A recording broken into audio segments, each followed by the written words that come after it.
Bé, continuem amb el tercer episodi, el tercer capítol.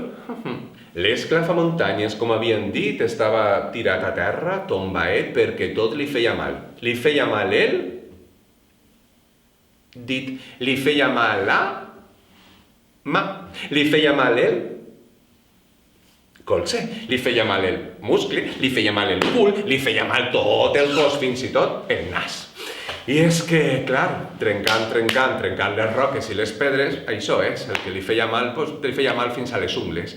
Doncs, quan van arribar Bernat i Violeta, varen dir: «Hola, mira quins peus més grans, mira quina cama, mira quin cul, mira quina esquena i totes les seues vèrtebres, mare meua, que gran, i mira quin cap i quina orella». Però tot això, molt baixet, parlaven així, per a que no es despertara. És que l'esclafamuntanyes li feia mal tot al pobre. I, clar, quan estaven els dos, de sobte digueren: «Anem-se'n d'ací». Però, en eixe moment, va passar una cosa molt especial. I és que, d'on brollava l'aigua, va aparèixer la fada de la font de quart i els va dir: «Escolteu, xiquet, xiqueta, per favor, no fugiu, heu d'ajudar a l'esclafamuntanyes del Garbí». «Ajudar nosaltres?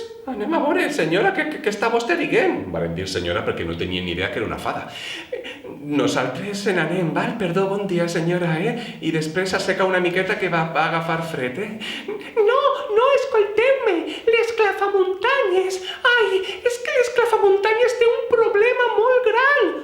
«L'esclafamuntanyes té un problema molt gran? El que tenim un problema molt gran som nosaltres». No, és que ell és un bon gegant, és molt bon gegant. El que passa és que li han furtat la seua millor amiga.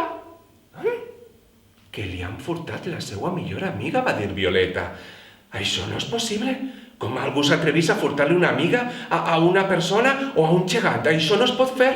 I el Bernat li deia a Violeta: «Xica, calla, ja anem-se'n ja d'ací». Que no, Bernat, que no se n'anem, anem a veure què és el que passa». I la fada: «Sí, vosaltres heu d'ajudar-lo, vinga».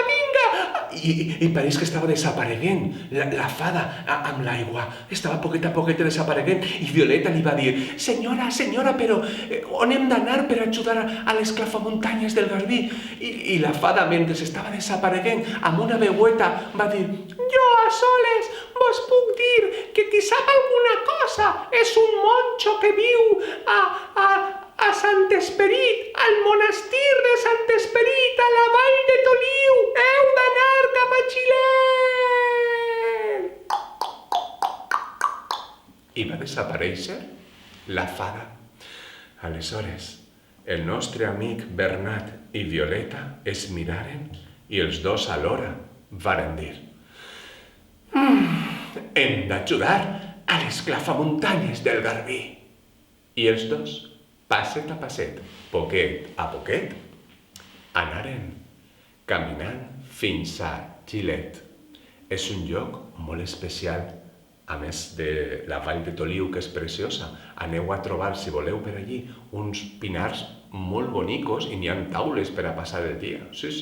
Doncs també tenim un monestir, que és el monestir de Sant Esperit, que és molt antic.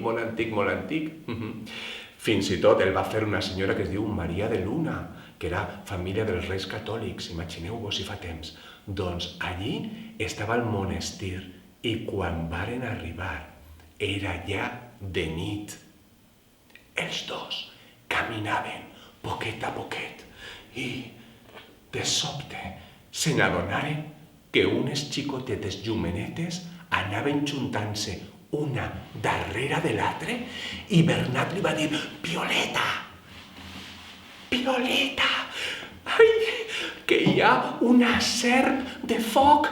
I Violeta: ai, Bernat, és cert, és una serp de foc, corre, anem corrent i anem a parlar amb la gent que viu allà al monestir, als monjos, que obrin la porta, encara que ja és de nit. I anaren cap a la porta. Però penseu que varen obrir la porta? És que era molt tard. Mireu quina hora era. Heu de comptar les campanetes.